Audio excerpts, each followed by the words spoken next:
വളഞ്ഞു പോകാത്ത നട്ടെല്ലും ഗർജിക്കുന്ന പേനയുമായി മലയാള കവിതാലോകത്തേക്കും സമൂഹ മധ്യത്തിലേക്കും പ്രതിബദ്ധതയോടെ കടന്നു വന്ന കവയിത്രി, ആശ്രയമില്ലാത്തവരുടെ അത്താണി, അഭയം, വിശേഷണങ്ങൾ അവസാനിക്കാത്ത വ്യക്തിത്വം.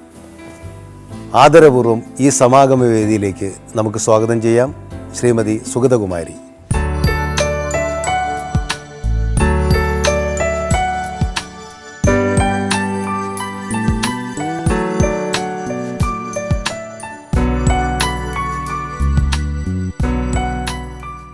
നമുക്ക് ടീച്ചറിൻ്റെ തന്നെ വാക്കുകൾ കടമെടുത്തുകൊണ്ട് തുടങ്ങാം.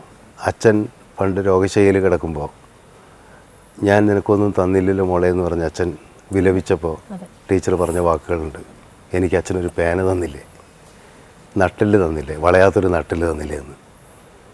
അത് ശരിക്കും പറഞ്ഞാൽ ടീച്ചറിൻ്റെ ജീവിതത്തിൽ മുഴുവൻ ടീച്ചർ അന്വർത്ഥമാക്കി.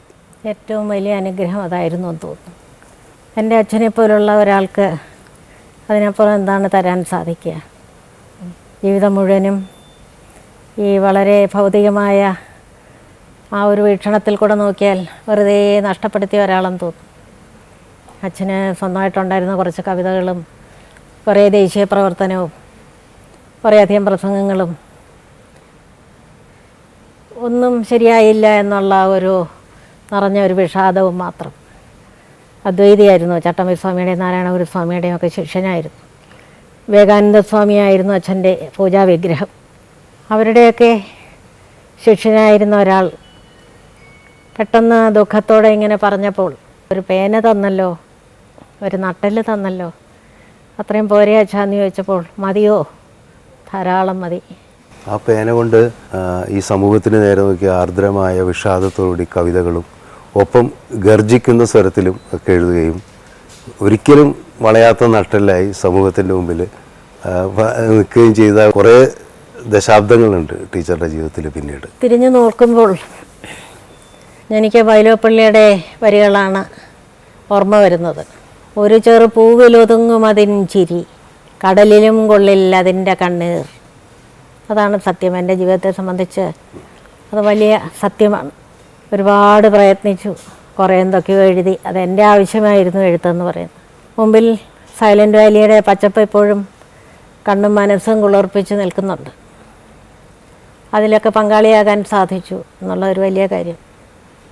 പിന്നീട് പെണ്ണുങ്ങൾക്ക് വേണ്ടി, കുട്ടികൾക്ക് വേണ്ടി, മാനസിക രോഗികൾക്ക് വേണ്ടി കുറേയൊക്കെ പ്രയത്നിച്ചു. വളരെ കുറച്ച് ഫലം. മാനസിക രോഗികൾക്ക് വേണ്ടി പിന്നെയും എന്തെങ്കിലുമൊക്കെ ചെയ്യാൻ സാധിച്ചു. സ്ത്രീകൾക്കും കുട്ടികൾക്കും വേണ്ടിയുള്ള പ്രയത്നമൊക്കെ അതൊരു കഠിനമായ നിരന്തരമായ ഒരു സ്ട്രഗിളാണ്. അതിനൊന്നും ഒരിക്കലും അവസാനമില്ല.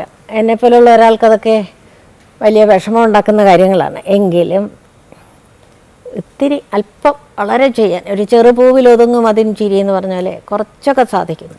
അത്രേ പറയാനൊക്കെ ഉള്ളൂ.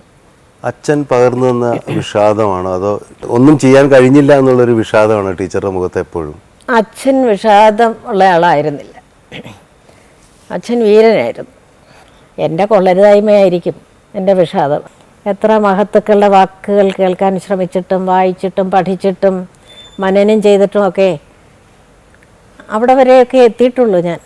അതിനപ്പുറത്തേക്കുള്ള ഒരു ശാന്തിയോ പ്രസന്നതയോ ഒന്നും ജീവിതത്തിൽ കിട്ടിയിട്ടില്ല. പക്ഷെ ടീച്ചറുടെ വിഷാദം കാണുമ്പോൾ ടീച്ചർ എവിടെ എത്തുന്നു എന്നുള്ളതിനപ്പുറത്ത് ഈ സമൂഹം എവിടെയും എത്തിയിട്ടില്ല എന്നുള്ളൊരു നിരാശയാണ് കൂടുതൽ കാണുന്നതെന്ന് തോന്നുന്നു. സമൂഹം എവിടെ എത്തിയിട്ടില്ല എന്നുള്ളത് ഇതിപ്പോൾ ആർക്കാ മാറ്റം വരുത്താൻ സാധിക്കുക? സമൂഹത്തിൽ നമുക്ക് നമ്മുടെ ഈ ചെറിയ വൃത്തത്തിൽ നിന്ന് എന്തെങ്കിലുമൊക്കെ ചെയ്യാൻ സാധിക്കുമെന്നല്ലാതെ ആർക്ക് സാധിച്ചു? അപ്പോൾ ഈ പോരാട്ടമൊക്കെ വെറുതെ തോന്നില്ല ടീച്ചർ? പോരാട്ടമൊക്കെ വെറുതെ തോന്നില്ല. 10 പേരുടെ കണ്ണീര് തുടയ്ക്കാൻ സാധിച്ചാൽ അതൊരു വലിയ കാര്യമാണെന്ന് തോന്നുന്നു. അതൊരു നിയോഗമാണ്. ഇതിപ്പോൾ ഭഗവത്ഗീതയിൽ പറഞ്ഞിട്ടുള്ളത് പോലെ ജയിച്ചോ തോറ്റോ എന്നൊരു പ്രശ്നം ഇവിടെ ഉദിക്കുന്നില്ല. നിൻ്റെ ജോലിയാണിത്. നിന്നെ ഇതിന് നിയോഗിച്ചിരിക്കുന്നു. അത് ചെയ്തോളുക. അതിൻ്റെ ഫലപ്രാപ്തിയെപ്പറ്റി ആലോചിക്കണ്ട. സൈലൻ്റ് വാലി വിവാദകാലത്ത് ഞാൻ സംരക്ഷണ സമിതിയുടെ സെക്രട്ടറി ആയിരുന്നു. അന്ന് തുടക്കത്തിൽ കേരളത്തിലെ എല്ലാ എഴുത്തുകാർക്കും ഞാൻ എൻ്റെ കത്തയച്ചു. വരൂ, ഈ തോൽക്കുന്ന യുദ്ധത്തിൽ പങ്കാളിയാകൂ എന്നാണ് എഴുതിയത്. അപ്പോൾ ആദ്യം മറുപടി വന്നത് വൈക്കം മുഹമ്മദ് ബഷീറിൻ്റെ ആയിരുന്നു. ബഷീർ എഴുതി എന്നെ കൂടെ ചേർക്കൂ, തോൽക്കുന്ന യുദ്ധത്തിൽ ഞാൻ എന്നെ കൂടെ ചേർക്കൂ എന്ന് പറഞ്ഞൊരു 100 രൂപ നോട്ടും കൂടെ അയച്ചു തന്നു. ONV കുറുപ്പിൻ്റെ ഭൂമിക്കൊരു ചരമഗീതം പോലുള്ള കവിതകൾ പറന്നു വീണത് അക്കാലത്താണ്. ഓയിനിയൊക്കെ മുൻനിരയിൽ തന്നെ നിന്നു. ഓയിനി ഉണ്ടായിരുന്നു, വിഷ്ണുനാരായണൻ നമ്പൂരി ഉണ്ടായിരുന്നു, കടമനിട്ട ഉണ്ടായിരുന്നു, അയ്യപ്പ പണിക്കരുണ്ടായിരുന്നു. ഞാൻ അവരെയൊക്കെ ഓർക്കുകയാണ്. അതിൻ്റെ കൂടെ OV വിജയനെ പോലുള്ളവർ അവിടെ നിന്ന് വടക്ക് നിന്ന് ഞങ്ങൾക്ക് വലിയ വലിയ സപ്പോർട്ടായിരുന്നു. വിജയനും ആനന്ദും മുകുന്ദനും അവരെല്ലാവരും വലിയ പിന്തുണ നൽകിയവരാണ്.